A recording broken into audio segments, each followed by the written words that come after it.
The rain hammered against the windows of Steiner like angry fists demanding entry. Maya Williams wiped down the same spot on the counter for the third time, her mind wandering to the stack of unpaid bills sitting on her kitchen table at home. The diner was nearly empty at this hour, just past 9 on a Tuesday evening. The neon sign outside flickered weakly, casting red and blue shadows across the wet pavement. She had been working double shifts for 3 weeks straight, and exhaustion had become her constant companion. Maya was 28 years old, though the worry lines around her eyes made her look older. Her daughter Jasmine was 6, bright as a new penny and twice as energetic. The little girl was at home now with Mrs., their elderly neighbor who watched her in the evenings.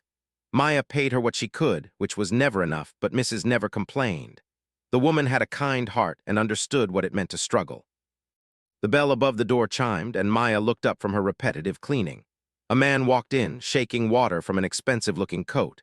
He was tall, maybe in his early 50s, with silver hair that was perfectly styled despite the weather. His shoes were leather, polished to a mirror shine, and his watch caught the light in a way that suggested it cost more than Maya made in a year. He took a seat at the counter, right in front of where she stood. Maya grabbed a menu and a glass of water, her practiced smile appearing automatically. She had learned long ago that smiling got better tips, even when her feet ached and her back screamed for rest. The man looked at the menu briefly, barely glancing at the options before setting it down. His eyes were a sharp blue, the kind that seemed to see more than they should. There was something about him that made Maya slightly uncomfortable, though she could not quite put her finger on why. He ordered coffee and a slice of apple pie, nothing fancy. Maya brought both quickly, the coffee steaming and black, the pie still warm from the oven. The cook made the best apple pie in the city, or so the regulars always said. It was one of the few things that kept people coming back to this tired old diner on the wrong side of town. The man ate slowly, methodically, cutting precise pieces with his fork. He did not look at his phone or read a newspaper. He simply ate, and occasionally looked around the diner with those observant eyes. Maya herself with other tasks, refilling salt shakers and wiping down the already clean tables. There was only one other customer, old Mister, who came in every Tuesday for decaf and toast. He sat in his usual booth by the window, watching the rain and probably thinking about his late wife. Maya had heard the story a dozen times.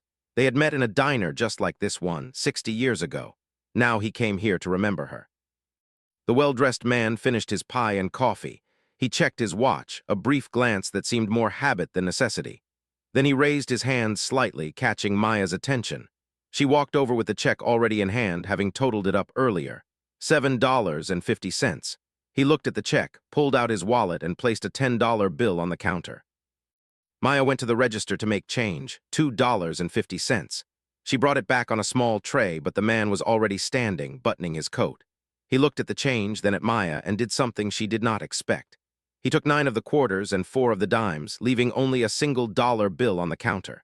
Then, without a word, he turned and walked out into the rain. Maya stood there, staring at the lone dollar bill, a $1 tip on a $7.50 check. She felt a familiar tightness in her chest, a mixture of disappointment and resignation. It was not the first time she had been, and it would not be the last. Still, something about this particular instance stung more than usual. The man's expensive clothes, his obvious wealth, and yet he left barely anything. She picked up the dollar bill, ready to stuff it into her apron pocket with the other meager tips of the evening. That was when she noticed the weight. The bill felt wrong, thicker than it should be. Maya unfolded it carefully and found a small piece of paper tucked inside, folded several times to make it compact. Her heart began to beat faster as she unfolded the note. The handwriting was neat, precise, written in blue ink that had not smudged despite the humidity. The message was short but completely unexpected. The note read, "Your kindness has not gone unnoticed. Tomorrow at noon, go to the First National Bank on Maple Street. Ask for Bernard Hutchinson. Tell him Alexander Sterling sent you. Your life is about to change, but only if you choose to take the first step. Trust in this opportunity. Do not be afraid." Maya read the note 3 times, her hands trembling slightly. Alexander Sterling. The name echoed in her mind, familiar but distant, like a song she had heard years ago but could not quite remember. She looked toward the door where the man had exited, but the street outside was empty except for the rain. Who was Alexander Sterling? And who was this Bernard Hutchinson at the bank? Was this some kind of joke? Or worse, some kind of scam? She tucked the note into her pocket and tried to continue her shift, but concentration was impossible. Her mind raced with possibilities and questions. Old Mister left at his usual time, placing his usual $5 bill on the table for his $3 meal. Maya barely registered the generous tip as she automatically cleared his table, poked his head out from the kitchen, asking if she was all right. She nodded, not trusting herself to speak. The rest of the shift crawled by. Maya cleaned, wiped, organized, and reorganized, all while the note seemed to burn in her pocket like a hot coal. At 11, she locked up the diner and walked the 6 blocks to her apartment. The rain had softened to a drizzle, but she barely noticed the water soaking through her thin jacket. Her mind was entirely occupied with the mysterious note. Her apartment was on the 3rd floor of a building that had seen better days. The stairs creaked, the paint peeled, and sometimes the heat did not work, but it was home. Mrs. was dozing in the armchair when Maya entered, and Jasmine was asleep in her bed, clutching her favorite stuffed rabbit. Maya thanked Mrs., paid her for the evening, and locked the door behind her. She sat at the kitchen table, the note spread out in front of her, and pulled out her phone. A quick internet search for Alexander Sterling brought up dozens of results. Alexander Sterling, billionaire investor. Alexander Sterling, philanthropist. Alexander Sterling, founder of Sterling Enterprises. Maya's eyes widened as she read. The man was one of the richest people in the country, known for his venture capital firm and his unusual approach to identifying talent.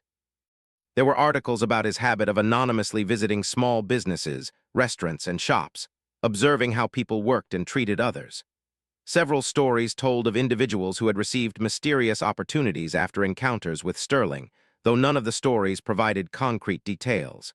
It all sounded too good to be true, like a fairy tale or an urban legend. Maya looked at the clock. It was past midnight. In less than 12 hours, she was supposed to walk into a bank and ask for someone named Bernard Hutchinson. The sensible part of her brain screamed that this was crazy, that it had to be a scam or a mistake. But another part, a part she had learned to suppress over years of disappointment and struggle, whispered that maybe, just maybe, this was real. She thought about Jasmine sleeping peacefully in the next room. Her daughter deserved so much more than Maya could provide. She deserved a better apartment, better clothes, better opportunities. Maya worked herself to exhaustion, but it was never enough. The bills kept coming, the debt kept growing, and the future looked increasingly bleak. What if this note was real? What if this Alexander Sterling really had noticed something in her and wanted to help? Could she afford not to find out? Sleep did not come easily that night. Maya lay in bed, staring at the ceiling, turning the decision over and over in her mind. By morning, she had decided. She would go to the bank. She would ask for Bernard Hutchinson. The worst that could happen was embarrassment, and she had survived worse than that. The best that could happen was unimaginable. Maya woke Jasmine at 7, got her ready for school, and walked her to the bus stop. The little girl chattered about a drawing she was making in art class, about her friend Sophie's new backpack, about a million little things that made up her world. Maya listened with half her attention, the other half already at the bank, imagining what might happen. She kissed Jasmine goodbye, watched the bus pull away, and checked her watch. 4 hours until noon. She went home, showered, and stood in front of her closet looking at her limited options. Most of her clothes were worn, faded from too many washings. She chose her best pair of jeans and a simple blue blouse that Jasmine had once said made her eyes look pretty.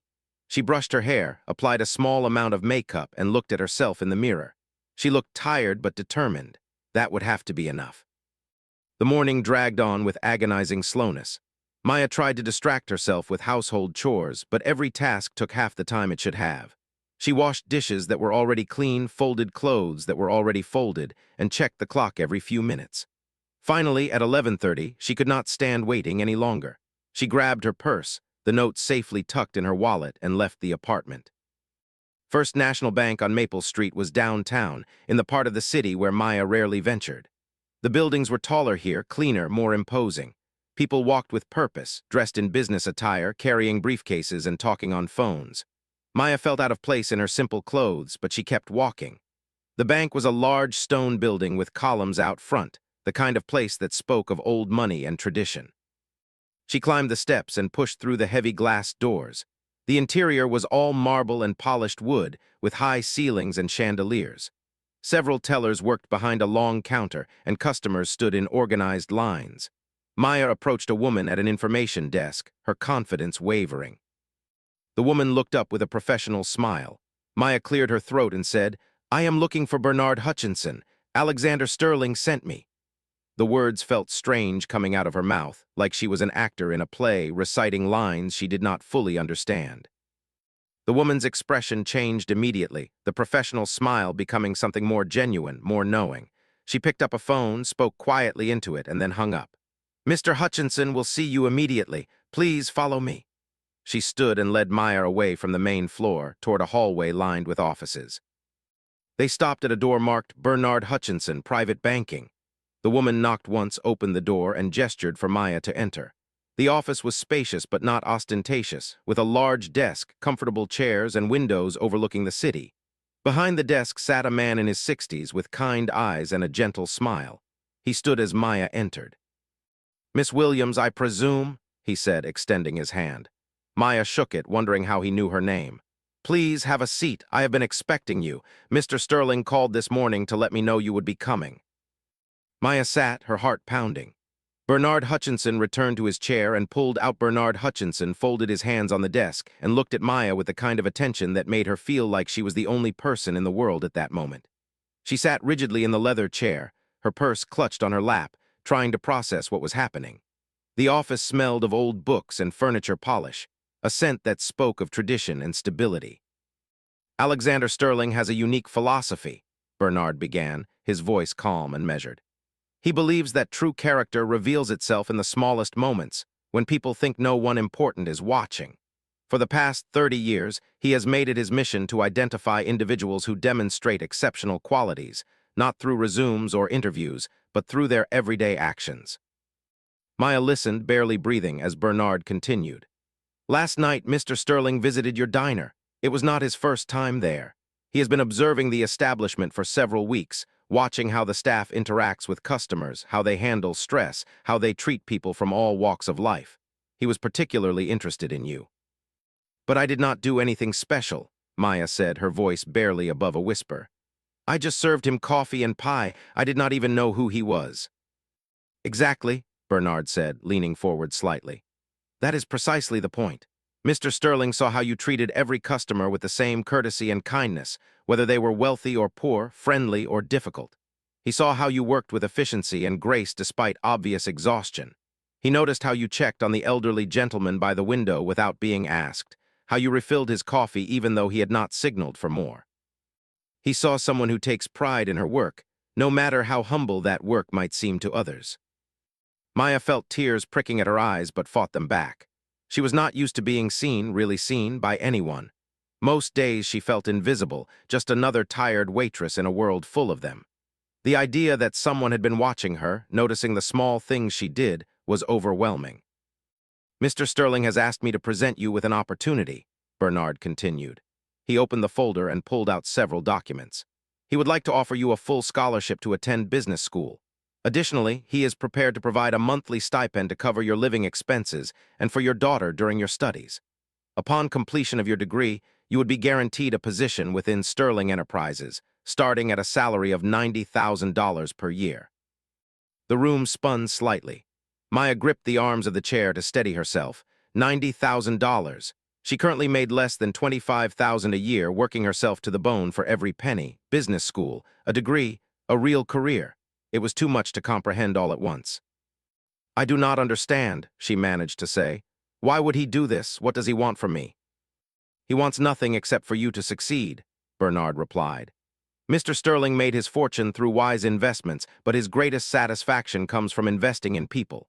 Over the years, he has sponsored hundreds of individuals like yourself, people who demonstrate character and work ethic but lack opportunities.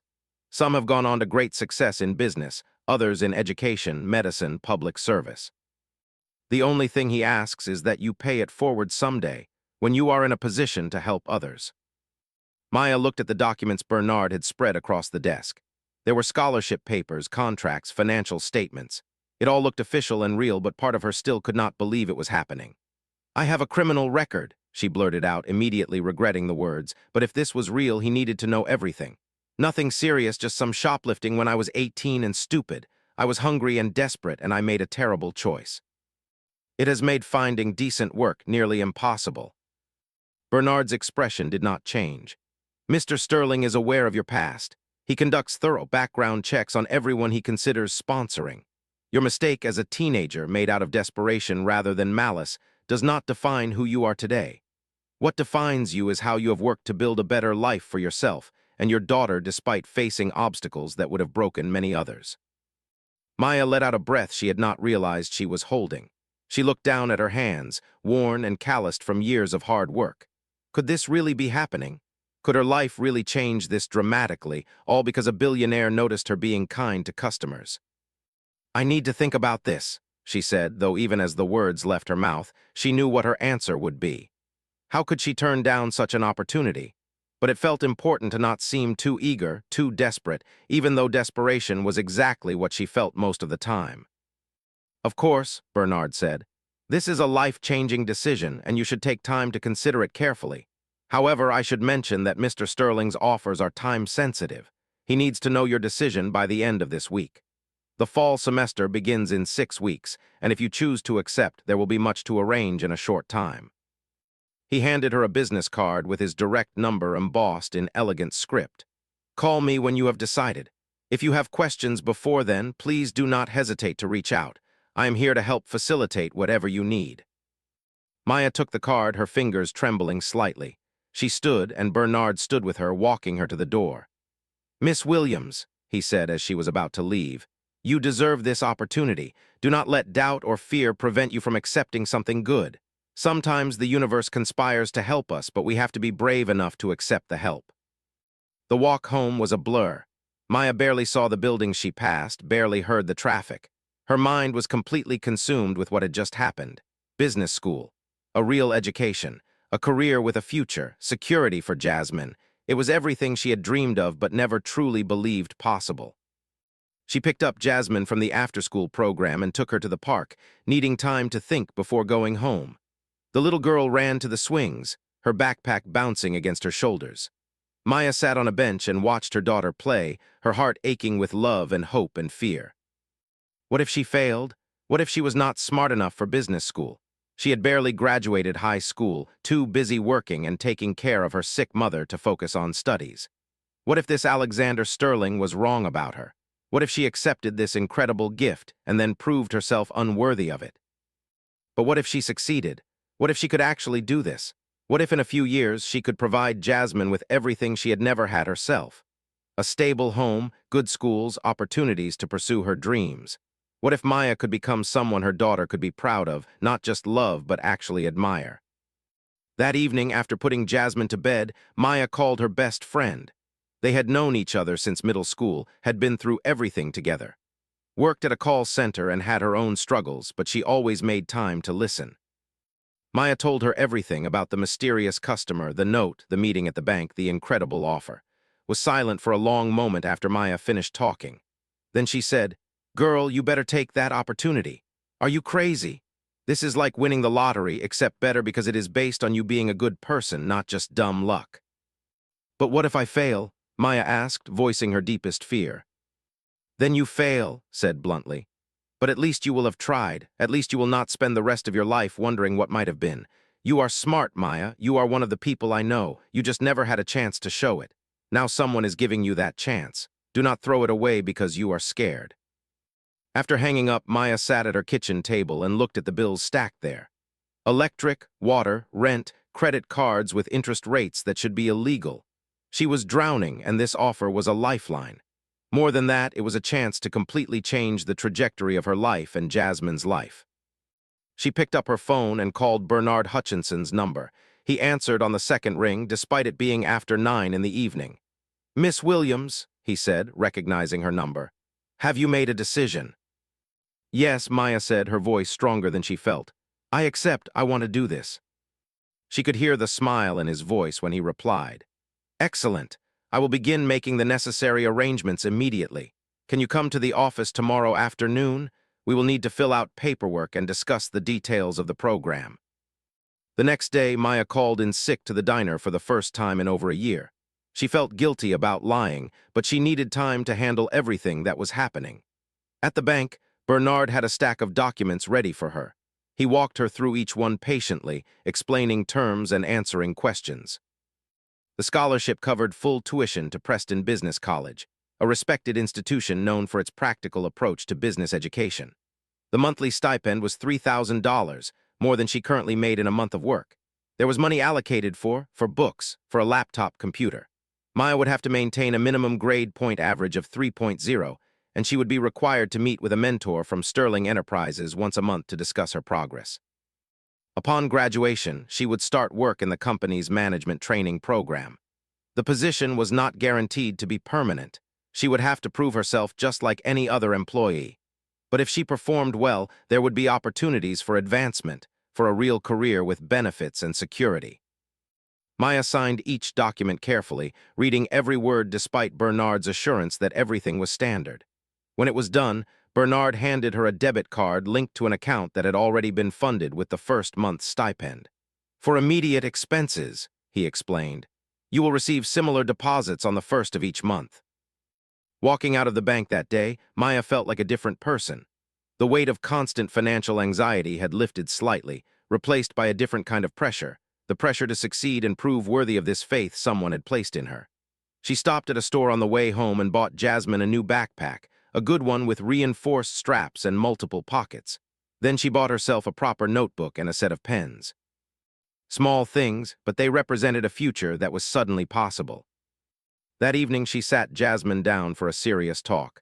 "Mama is going to go back to school," she explained. "It means I will be studying a lot and sometimes I might be stressed or busy, but it is so we can have a better life. Do you understand?" Jasmine nodded solemnly, her 6-year-old face serious. "Will you still have time to read to me before bed?" "Always," Maya promised. "That is never going to change." The next few weeks were a whirlwind of activity. Maya gave her notice at the diner, though she agreed to work a few shifts here and there when they were short-staffed. The cook threw her a small going-away party on her last official day, presenting her with a recipe book he had written himself over the years. "So you do not forget where you came from," he said gruffly, hugging her tight. Maya enrolled Jasmine in a better after-school program, one that offered homework help and activities. She bought textbooks and school supplies, set up a small study area in their apartment. She attended orientation at Preston Business College, feeling out of place among the other students, most of whom were younger and came from more privileged backgrounds. But there were others like her too, adults returning to education, people working multiple jobs to pay for classes, single parents juggling responsibilities. She was not alone, even if she sometimes felt that way. The first few weeks of classes were overwhelming. Maya had not been a student in over a decade, and the concepts felt foreign and challenging. She struggled with accounting, found marketing confusing, and nearly broke down during her first economics lecture. But she persevered. She studied late into the night after Jasmine went to bed. She formed a study group with 3 other students, and they met twice a week at the library. She went to every office hour her professors offered, asking questions and seeking help when she did not understand something. Slowly, gradually, things began to click. Her first major test was in her business fundamentals class. Maya studied for 2 weeks straight, reviewing notes until her eyes blurred. When she got the test back with a B+ marked at the top, she cried in relief. She was not failing. She could do this. True to his word, Alexander Sterling had assigned her a mentor from his company. Her name was Reeves, a senior vice president in Sterling Enterprises Operations Division. They met for coffee once a month, and Reeves was nothing like Maya had expected. The senior vice president was in her mid-40s, always impeccably dressed in tailored suits that screamed success, yet she possessed a warmth that immediately put Maya at ease. Their first meeting had been at a small coffee shop near campus, and had arrived 10 minutes early, already seated with 2 lattes when Maya walked in. "I ordered you a vanilla latte," said with a smile, "but if you prefer something else, we can get it changed." Maya had been too nervous to care about coffee preferences, but she appreciated the gesture. That first meeting set the tone for their relationship. Did not lecture or condescend. Instead, she asked questions, listened intently, and shared stories from her own journey that were surprisingly relatable. Had not come from money either. She had grown up in a small town in Ohio, the daughter of a factory worker and a nurse. She had worked her way through state college, taking 7 years to complete a 4-year degree because she could only afford part-time enrollment. Alexander Sterling had noticed her when she was working as an administrative assistant at a company he was considering acquiring. Something about her organization skills, her attention to detail, and her ability to anticipate needs had impressed him. He had offered her a position in his own company, and she had been there ever since, working her way up over 15 years. "The thing about opportunities," told Maya during their third meeting, is that they only matter if you are prepared when they arrive. Mr. Sterling did not make me successful. He opened a door, but I had to walk through it and then keep walking, even when the path got difficult. You will face moments when you want to quit, when it feels too hard, when you question whether you belong. That is when you have to remind yourself why you started. Maya found herself thinking about those words often as her first semester progressed. There were indeed moments when she wanted to quit, like the time she received a C- on a group project because her team members had not pulled their weight, and she had been too overwhelmed to pick up all the slack. Or when Jasmine got sick with the flu and Maya had to miss a crucial review session before her midterm exam. Or when her laptop crashed, taking with it a nearly completed paper that was due the next day. But each time she felt ready to give up, something would pull her back. Sometimes it was Jasmine, drawing pictures of Mama the student with a big smile and a graduation cap. Sometimes it was a good grade on a test she had studied hard for. Sometimes it was a message from checking in and offering encouragement. And sometimes it was the memory of Alexander Sterling, sitting at that diner counter, seeing something in her that she had not even seen in herself. The first semester ended with Maya earning a 3.2 grade point average, above the required minimum and respectable for someone who had not been in school for so long. She treated herself and Jasmine to dinner at a nicer restaurant than they usually frequented, and they celebrated with chocolate cake and silly jokes. Maya felt proud of herself in a way she had not in years. The second semester brought new challenges. Her courses were more advanced, the workload heavier. She was taking financial management, business law, organizational behavior, and statistics. The statistics class nearly broke her.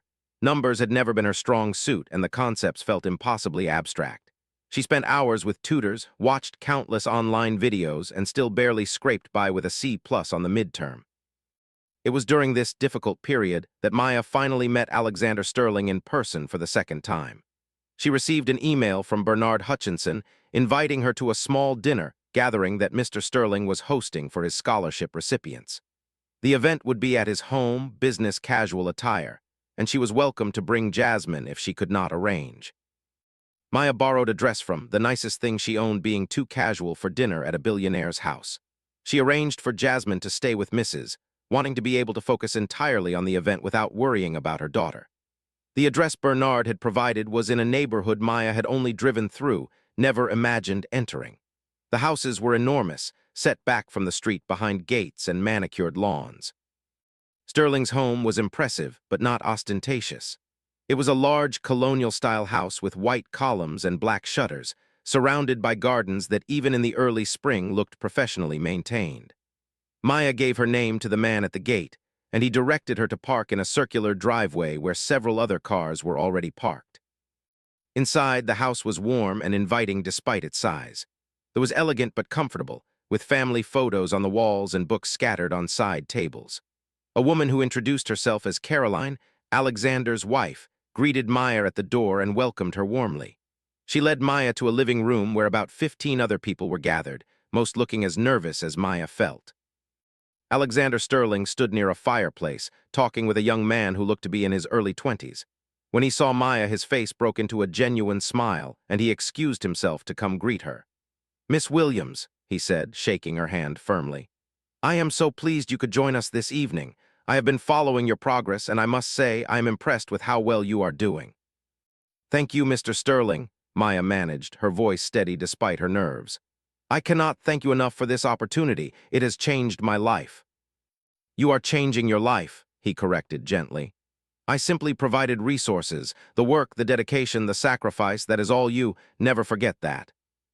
Dinner was served in a formal dining room with a table long enough to seat everyone comfortably. Maya found herself seated between a young woman named, who was studying engineering, and an older gentleman named, who was pursuing a degree in education after working in construction for 20 years. As they ate and talked, Maya realized they all had similar stories. They were people who had been noticed by Sterling during ordinary moments, doing ordinary things with extraordinary character. Had been working at a grocery store, and Sterling had watched her help an elderly customer for 30 minutes, patiently assisting with shopping and even helping carry groceries to the car on her break. Had been leading a volunteer construction project, building homes for low-income families, and Sterling had been impressed by how he taught and encouraged the younger volunteers. After dinner, Sterling stood and addressed the group. "I want to thank you all for being here tonight. he began. "You represent something I have spent my life believing in, the idea that talent and character are not confined to those born with privilege. Each of you was chosen not because of your credentials or connections, but because in a moment when you thought no one important was watching, you demonstrated qualities that cannot be taught in any classroom." He went on to talk about his own journey, how he had built his fortune but found it hollow until he started using it to invest in people. "Money can buy many things," he said, "but it cannot buy character, integrity, compassion, or work ethic. Those qualities are priceless, and each of you possesses them. My hope is that by removing some of the financial barriers that prevent talented people from reaching their potential, I can help create a ripple effect. When you succeed, you will help others. They will help others. And slowly, we can build a world where opportunity is based on merit and character rather than circumstance of birth." Maya felt tears streaming down her face, and she was not the only one. Looking around the table, she saw others equally moved. This was not just charity. It was belief, investment, faith in human potential. After the formal dinner concluded, the group moved to a more casual sitting room where coffee and desserts were served. Sterling made a point to speak individually with each person, asking about their studies, their challenges, their goals. When he reached Maya, he asked how Jasmine was doing. Maya was surprised he remembered she had a daughter, let alone her name. "She is wonderful," Maya said. "She is so proud that her mama is in school. Sometimes she pretends to be a student too, sitting next to me with her coloring books while I study." Sterling smiled. "Children are remarkably perceptive. They understand sacrifice and hard work, even if they cannot articulate it. You are teaching her something far more valuable than any toy or game could. You are teaching her that it is never too late to pursue your dreams, that obstacles can be overcome with determination." Before Maya left that evening, Sterling pulled her aside privately. "I understand you are struggling with statistics," he said. Maya felt embarrassed that he knew about her academic difficulties. "I have arranged for you to work with Doctor, one of the best statistics professors in the state. He has agreed to tutor you twice a week until you feel confident with the material. There is no shame in asking for help, Miss Williams. Even the most successful people need assistance sometimes." The tutoring sessions with Doctor made an enormous difference. He had a gift for explaining complex concepts in simple terms, relating abstract statistical theories to real-world applications that Maya could understand. Her grade in the class improved from a C+ to a B-, and while it was not perfect, it represented genuine understanding rather than just scraping by. As the academic year progressed, Maya found her rhythm. She learned to balance studying with parenting, to manage her time efficiently, to ask for help when needed. She formed genuine friendships with her study group, and they supported each other through challenges both academic and personal. When mother passed away unexpectedly, they all around her. When struggled with a particularly difficult programming assignment, they stayed up all night helping him work through it. Summer break came as a relief. Maya had maintained her grade point average above the required 3.0, finishing her first year with a 3.3. Sterling Enterprises offered paid internships to scholarship recipients, and Maya was placed in the operations department, working directly under Reeves. The internship was supposed to be part-time, but Maya threw herself into it with the same dedication she applied to everything. Assigned her to assist with a project analyzing efficiency in the company's supply chain. It was grunt work, mostly compiling data and creating spreadsheets, but Maya approached it with enthusiasm. She did not just do what was asked. She looked for patterns, identified inefficiencies, and made suggestions for improvements. Noticed. "You have good instincts," told her during one of their weekly check-ins. "You see beyond the obvious, ask questions that others do not think to ask. That is a rare quality, and it will serve you well." By the end of summer, Maya had not only completed her assigned tasks, but had helped identify a problem in the inventory system that was costing the company thousands of dollars monthly. Her solution was implemented, and she received a commendation from the department head. When fall semester began, Maya returned to campus with renewed confidence. She was no longer the terrified, out-of-place adult student. She knew she belonged here, knew she was capable.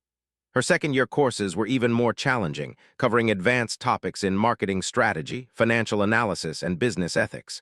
But she tackled them with the skills she had developed, the discipline, the persistence, the willingness to ask for help. It was during her business ethics class that Maya had an experience that would shape her future career. The professor assigned a case study about a company that had cut corners on safety to maximize profits, resulting in worker injuries.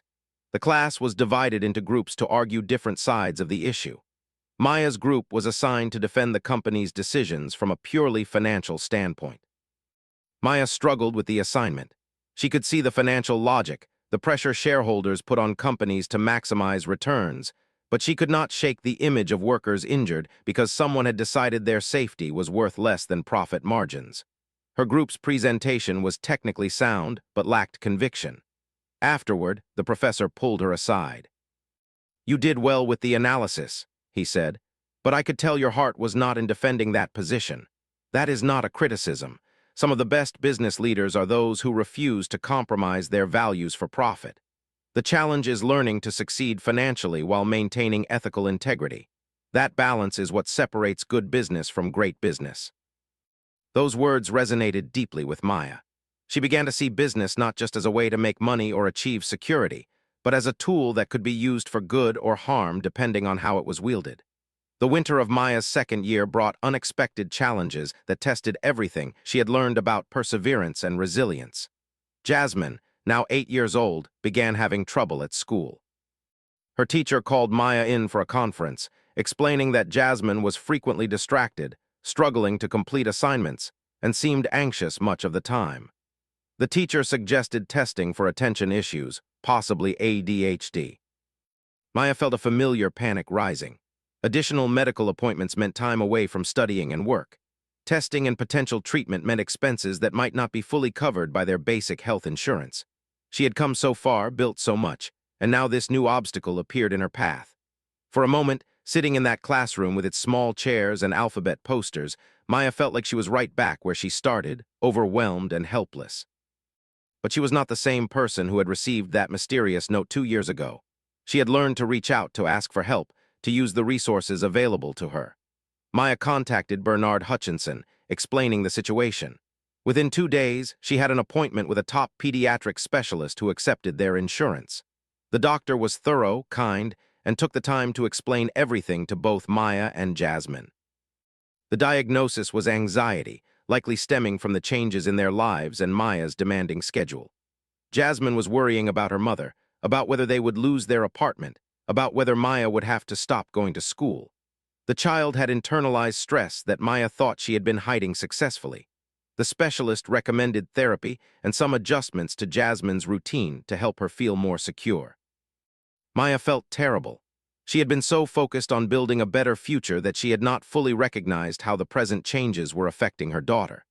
She cut back on her internship hours, made sure to spend quality time with Jasmine every evening without books or laptops, and attended family therapy sessions where they learned to communicate better about their feelings and fears. Reeves was understanding about the reduced work hours.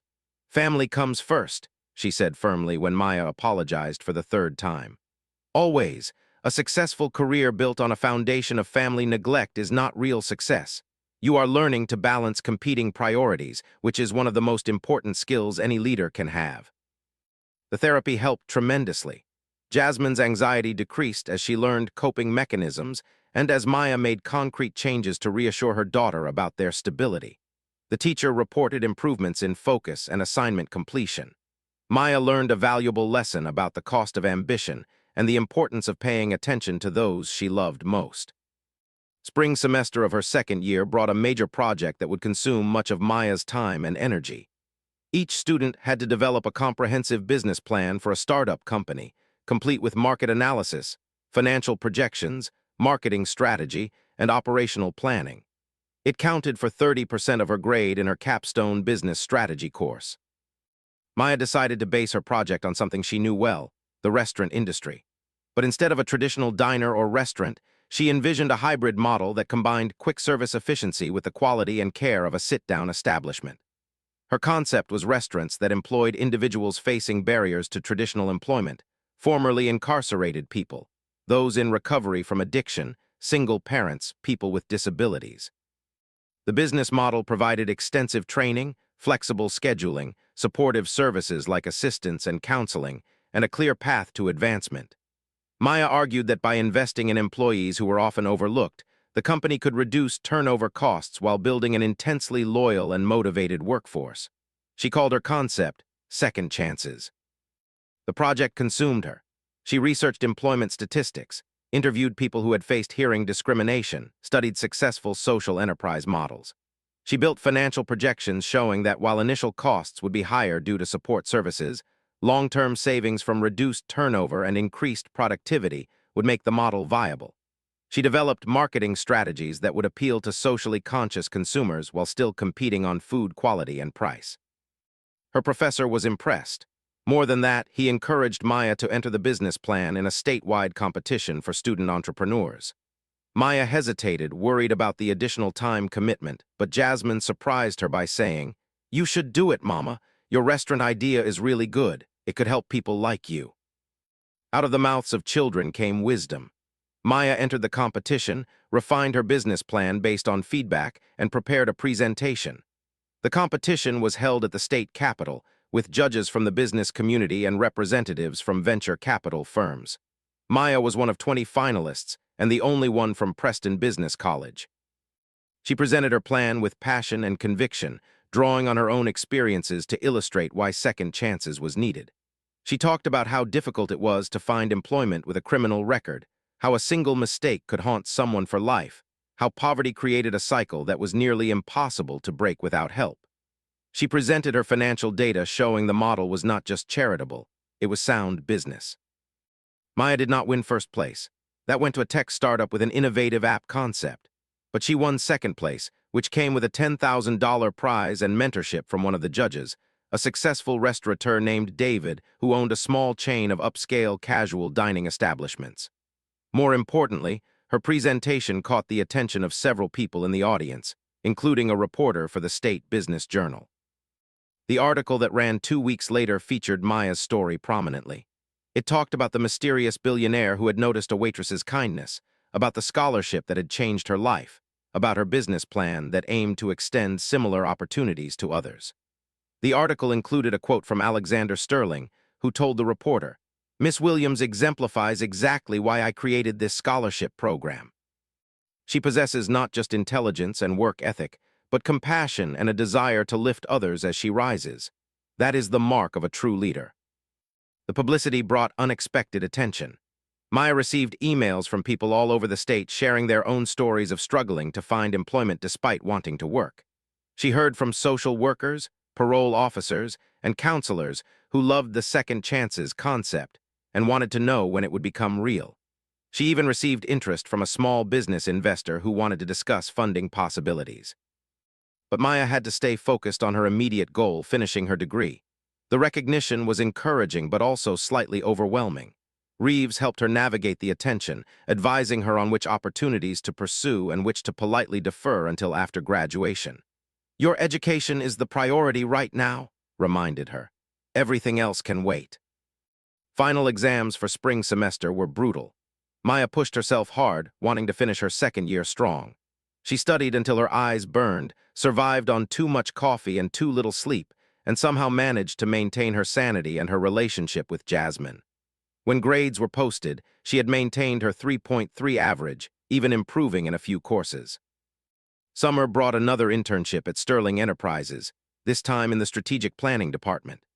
Maya worked on analyzing potential acquisition targets, helping evaluate whether certain companies aligned with Sterling's business philosophy and financial criteria.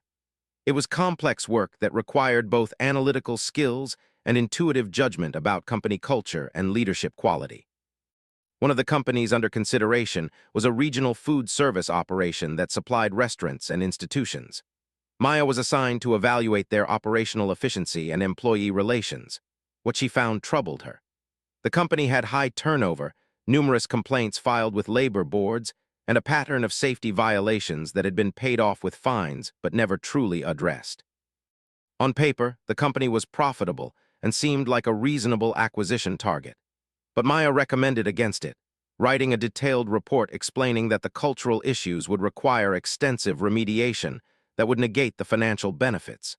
She argued that Sterling Enterprises had built its reputation on ethical business practices, and acquiring a company with such problems would damage that reputation even if the issues were eventually fixed.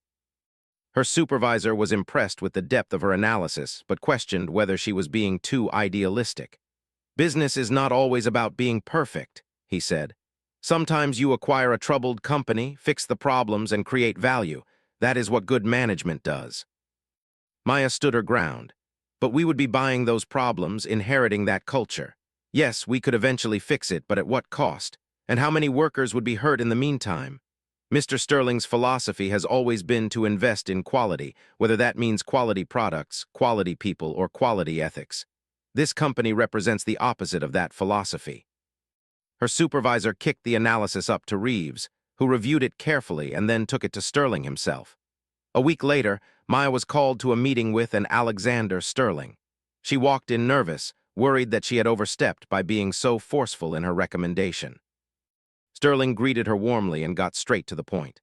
"I read your analysis of the food service company," he said. "It was excellent work, thorough and well-reasoned. But more than that, it demonstrated exactly the kind of ethical clarity that I value in my leadership team. You understood that short-term profit is never worth long-term reputation damage. You saw that our values are not just nice words in a mission statement. They are fundamental to how we do business." He paused, looking at her intently. "You were right to recommend against the acquisition. We passed on the deal, and I wanted you to know that your analysis was a key factor in that decision. In business, having the courage to say no to a profitable opportunity because it conflicts with your values is rare. Many people lose that courage as they climb the corporate ladder, but I hope you never will." Maya felt validated and encouraged. This was the kind of business leader she wanted to be, someone who saw beyond spreadsheets to the human impact of decisions. Sterling seemed to read her thoughts. "You have one more year of school remaining," he said. "During that time, I want you to start thinking seriously about where in Sterling Enterprises you would like to work after graduation. The management training program will expose you to various departments, but having a sense of your interests and strengths will help us place you effectively." The meeting ended with Sterling offering one more piece of advice. "Your second chances concept is compelling," he said. "Do not abandon that dream. Perhaps it is something you pursue immediately after graduation, or perhaps you spend a few years learning more about business operations first and then launch it. Either way, the world needs more businesses that care about people as much as profits. I would be interested in discussing it further when you are ready." Maya left that meeting feeling 10 feet tall. Alexander Sterling, a billionaire entrepreneur, thought her idea had merit. More than that, he saw her as a future leader in his organization. The girl who had been serving coffee and pie 2 years ago was now being groomed for management in one of the most respected companies in the region. It was almost too much to believe, yet it was undeniably real. Her final year of business school began with a new sense of purpose and direction. Maya enrolled in advanced courses in operations management, leadership development, and corporate social responsibility. She was elected vice president of the business school's student organization, a role that required coordinating events, managing budgets, and leading meetings. The skills she developed in that role proved invaluable, teaching her about organizational politics, delegation, and consensus building. Jasmine was thriving too. The therapy had helped her develop tools for managing anxiety, and Maya's more balanced approach to work and family time had made a significant difference. The girl was doing well in school, had joined a soccer team, and seemed genuinely happy. On weekends, they would sometimes visit K. The autumn leaves were falling in brilliant colors of orange and gold when Maya entered her final semester of business school. 3.5 years had passed since that rainy night at the diner. 3.5 years that felt simultaneously like a lifetime and like yesterday. She walked across campus with a confidence that would have seemed impossible to the exhausted waitress who once wondered how she would pay next month's rent. Her final semester course load was lighter than previous semesters, designed to allow students time for job searching and interviews. But Maya's post-graduation position was already secured with Sterling Enterprises, so she used the extra time to work on an independent study project with her business ethics professor.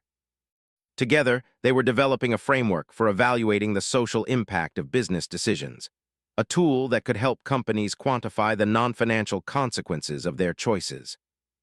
The project drew on her second chances concept, but expanded it to apply across industries. How do you measure the value of giving someone a second chance? What is the cost of dignity, of hope, of community investment?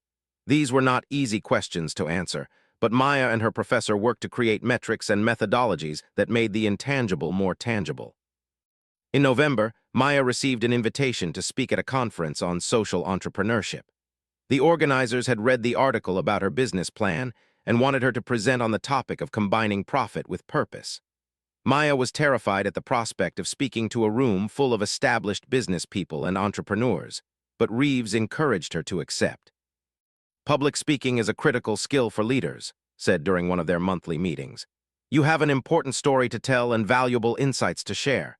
Do not let fear prevent you from using your voice." Maya spent weeks preparing her presentation, practicing in front of Jasmine, and even Mrs., who listened patiently despite not understanding much about business concepts. The conference was held at a downtown hotel, a grand ballroom filled with several hundred people. Maya's session was scheduled for the afternoon of the second day. She barely slept the night before, running through her presentation in her mind over and over. When the time came, she walked to the front of the room on legs that felt like rubber, her notes clutched in sweating hands. She began speaking, and something remarkable happened. The fear did not disappear, but it transformed into energy. She told her story, from the diner to the mysterious note to where she stood today. She talked about the barriers people faced, the cycles of poverty and exclusion that were so difficult to break. She presented her second chances concept not as a definitive solution, but as one example of how business could be a force for positive change. The audience was engaged, leaning forward in their seats, taking notes. During the question and answer period, hands shot up across the room. People wanted to know more about the financial projections, the support services model, the training programs. A woman in the front row who owned a cleaning service company said she had been struggling to find reliable workers and asked if the second chances model could apply to her industry. Maya thought quickly and said yes, explaining how the core principles could be adapted. After the session ended, people crowded around Maya, exchanging business cards and asking to continue the conversation. Among them was a tall woman in her 60s who introduced herself as Thornton, director of a foundation that funded social enterprise initiatives. "I would very much like to talk with you about your second chances concept," said. "Our foundation is looking for innovative models that address employment barriers while maintaining business viability. I think your work could be exactly what we are seeking." They exchanged information and agreed to meet the following week. Maya left the conference energized but overwhelmed. Her idea, which had started as a class project, was generating genuine interest from people with the resources and expertise to make it reality. It was exciting and terrifying in equal measure. The meeting with Thornton led to more meetings. The foundation was interested in funding a pilot program for second chances, starting with a single location. They would provide initial capital, mentorship, and access to their network of social enterprise experts. In return, they wanted detailed data on outcomes, employment retention, and financial performance that could be used to develop a replicable model. Maya was thrilled but also realistic. She was about to graduate and start her position with Sterling Enterprises. She could not immediately launch a restaurant while also beginning a demanding new job. When she explained this to the older woman was understanding. "Good things take time," said. "Use your time at Sterling to learn, to gain experience in operations and management. When you are ready, we will still be here. The need for models like second chances is not going away." December arrived, bringing with it final exams and the approach of graduation. Maya studied for her last tests with the same diligence she had brought to every exam over the past 3.5 years. When grades were posted, she had finished her final semester with a 3.5 average, her best yet, bringing her cumulative GPA to 3.4. She had exceeded the minimum requirement by a significant margin. Graduation day was cold but clear, the sky a brilliant blue. Maya put on her cap and gown in the apartment she and Jasmine still called home, though she had been saving money and planning to move to a better neighborhood soon. Jasmine helped her adjust the cap, standing on a chair to reach. "You look beautiful, Mama," the 9-year-old said seriously. "Like a real college graduate." "I am a real college graduate," Maya said, tears already forming in her eyes. "We did it, baby, we really did it." The ceremony was held in the college's largest auditorium, filled with proud families and friends. Maya's section included Mrs. Reeves and, to her complete surprise, Alexander and Caroline Sterling. They had come to watch her walk across that stage, to see the culmination of the investment they had made in her. When Maya's name was called, Maya Williams, Bachelor of Science in Business Administration, magna cum, she stood and walked to the stage with tears streaming down her face. She shook the dean's hand, accepted her diploma, and looked out at the audience. She found Jasmine standing on her chair and waving frantically, and she blew her daughter a kiss. She found the Sterlings, both smiling with genuine pride. She found all the people who had believed in her when she barely believed in herself. After the ceremony, there was a reception where graduates and their families gathered. Alexander Sterling approached Maya, Caroline by his side. "Congratulations, Maya," he said, using her first name for the first time. "You have exceeded every expectation. I am proud of you, and I am proud that I had a small part in your journey." "A small part?" Maya said, laughing through her tears. "Mr. Sterling, you changed my entire life. That note you left, that $1 tip, it was the beginning of everything good that has happened since." Sterling smiled. "The note was simply an invitation. You did the work. You sacrificed, studied, persevered through challenges that would have defeated many others. The credit belongs to you." Caroline Sterling hugged Maya warmly. "We have a small graduation gift for you," she said, handing Maya an envelope. Inside was a card and a key. The card explained that Sterling had purchased a car for Maya, a reliable used vehicle that would make her commute to work easier and safer. Maya started crying again, overwhelmed by the generosity. "You have given me so much already," she managed to say. Sterling shook his head. "We have invested in you, and that investment has paid returns beyond anything measurable in dollars. Now you are positioned to invest in others to pay forward what was given to you. That is the return I care about most." Maya started her position at Sterling Enterprises in January, entering the management training program that would rotate her through different departments over 2 years. She began in operations, working under Reeves and learning the intricacies of supply chain management, vendor relations, and process optimization. The work was challenging but fascinating, and Maya approached it with the same dedication she had brought to her studies. She excelled in the training program, impressing supervisors with her analytical skills and her ability to see both the big picture and the small details that mattered. After 6 months in operations, she rotated to the Human Resources Department, where she worked on recruitment and employee development initiatives. It was here that Maya truly found her calling. She saw how Sterling Enterprises invested in its employees, providing training, promoting from within, and treating people with respect and dignity. But she also saw areas where the company could do better, particularly in recruiting from non-traditional talent pools. Maya began researching best practices for inclusive hearing, studying companies that successfully employed people with barriers to traditional employment. She developed a proposal for a pilot program that would partner with halfway houses, addiction recovery centers, and job training programs to identify promising candidates who might otherwise be overlooked. The program would include intensive training, mentorship, and support services during the first year of employment. Maya presented the proposal to the head of Human Resources, who was intrigued enough to kick it up to senior leadership. The proposal eventually reached Alexander Sterling, who called Maya to his office to discuss it. "This is good work," he said, reviewing the detailed plan she had developed. "It aligns perfectly with our values and has the potential to address real workforce challenges while also making a social impact. I would like you to lead the implementation of this program. We will start with a small pilot, perhaps 20 positions across various entry-level roles, and expand if the results justify it." Maya could hardly believe what she was hearing. She was being given the opportunity to implement, within an established company, some of the same principles she had envisioned for second chances. It was not exactly the same as running her own restaurant, but it was meaningful work that could impact real lives. The pilot program launched 6 months later.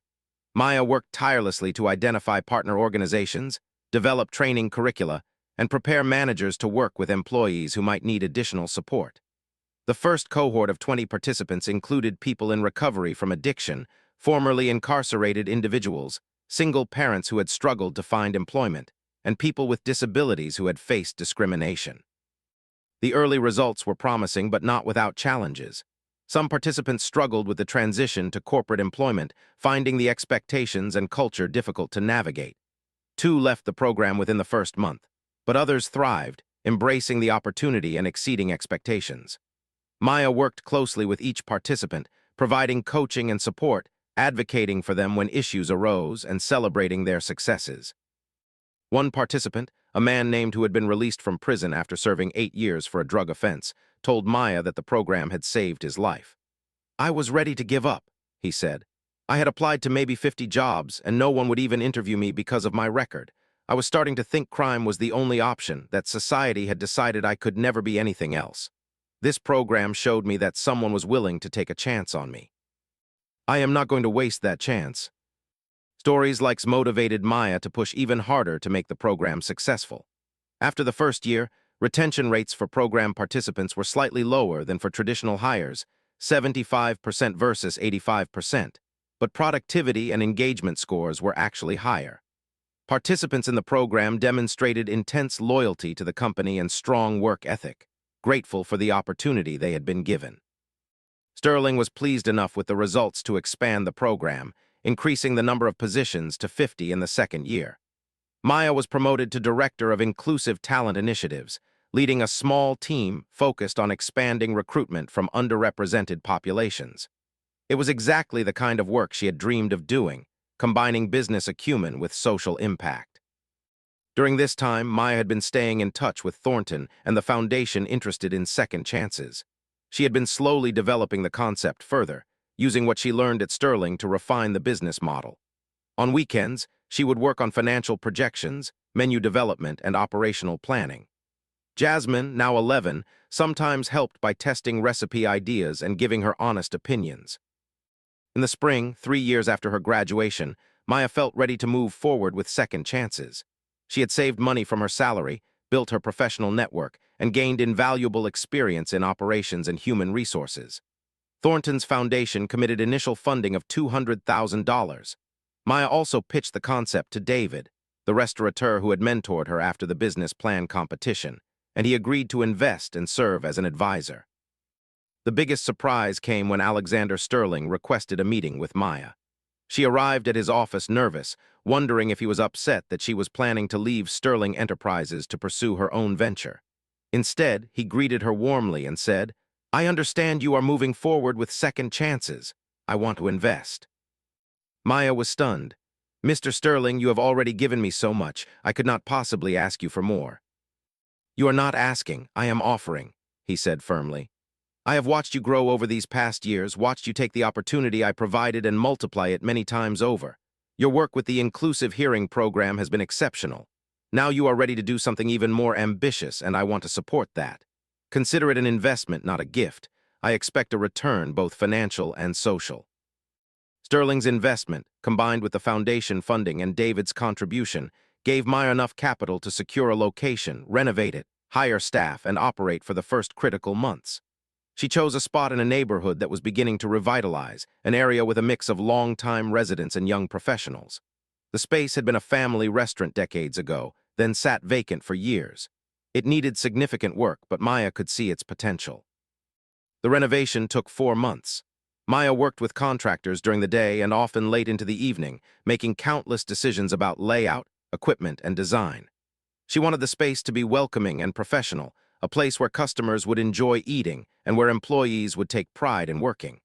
Jasmine helped pick out paint colors and arrange the dining area, excited to be part of creating something new. For staffing, Maya partnered with several organizations that worked with people facing employment barriers. She received over 100 applications for 15 positions. The selection process was not based primarily on experience, but on attitude, willingness to learn, and commitment to the program. Maya hired a diverse group including people in recovery, formerly incarcerated individuals, single parents, and people who had experienced homelessness.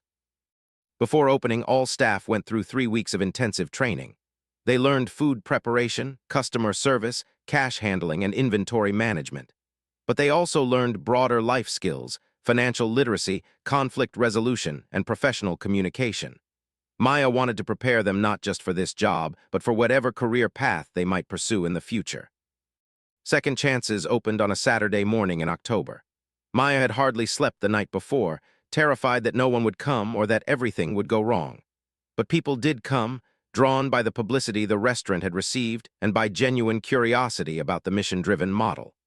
The first day was chaotic, with small mistakes and confusion, but the energy was positive and the food was good.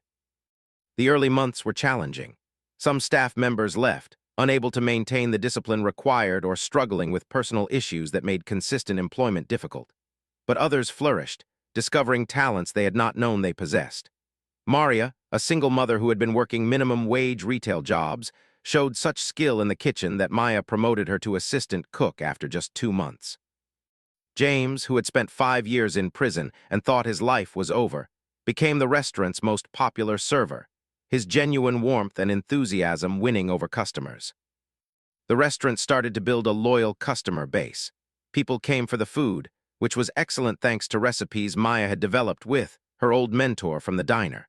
They came back because of the atmosphere, the sense that they were supporting something meaningful while also enjoying a good meal. Online reviews were overwhelmingly positive, praising both the quality and the mission. By the end of the first year, Second Chances was not just surviving but beginning to thrive. The restaurant was profitable barely, which was unusual for a first-year establishment. More importantly, it was achieving its social mission. Of the 15 original employees, 10 were still with the restaurant. 3 had left for other opportunities, actually a positive outcome as it showed they had gained skills that made them employable elsewhere. 2 had struggled with personal issues and left the program, though Maya stayed in touch and helped connect them with other support services. Maya documented everything, tracking financial performance, employee outcomes, customer satisfaction, and social impact. The foundation that had invested was thrilled with the results and interested in helping Maya develop a model that could be replicated in other cities. David was so impressed that he wanted to explore opening Second Chances locations as part of his own restaurant group. On the 1-year anniversary of the restaurant's opening, Maya held a celebration for staff, investors, and supporters. Alexander and Caroline Sterling attended, as did Reeves, Thornton, David, and many others who had been part of Maya's journey. Even, now retired from the diner, came to see what his former waitress had built. During the celebration, Maya gave a short speech. 5 years ago, I was working at a diner, struggling to make ends meet, wondering how I would give my daughter a better life. Then a stranger left me a note that changed everything. But that note was not magic. It was an invitation, a door opened. I had to choose to walk through it, and I had to do the work once I did. She looked around the room at all the faces, people who had helped her along the way. I learned that success is not just about individual achievement. It is about community, about people investing in each other, about those who have been helped reaching back to help others. This restaurant represents that philosophy. Every person we employ, every chance we give, every life we impact, that is the real measure of success. Alexander Sterling stood and raised his glass.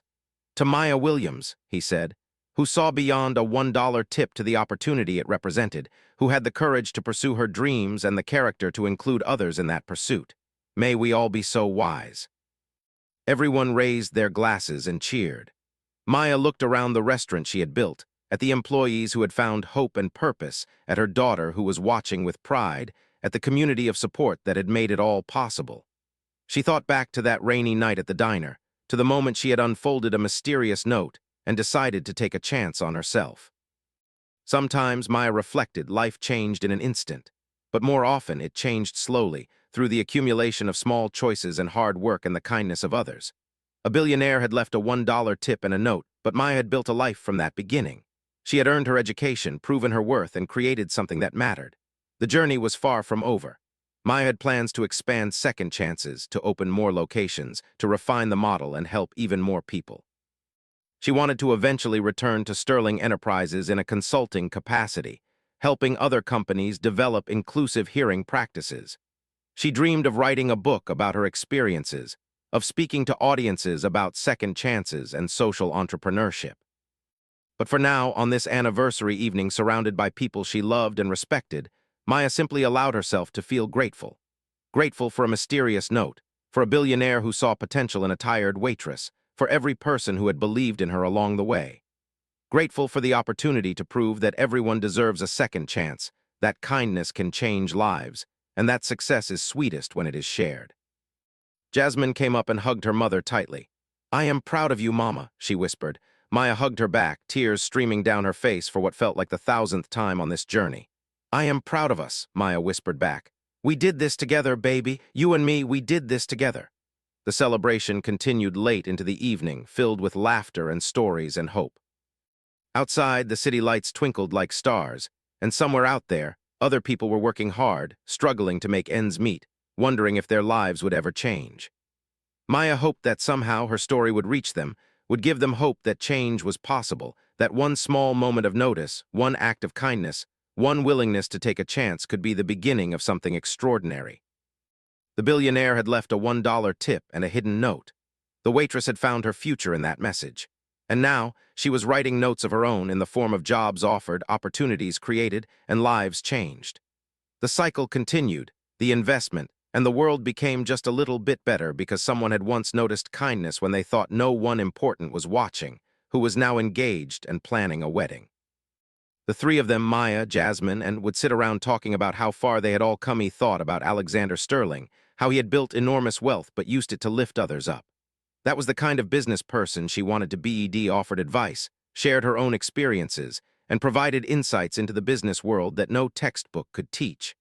A file folder. He opened it and looked at Maya with an expression of warmth and encouragement. "I imagine you have many questions," he said, "and I will do my best to answer them, but first let me explain why you are here.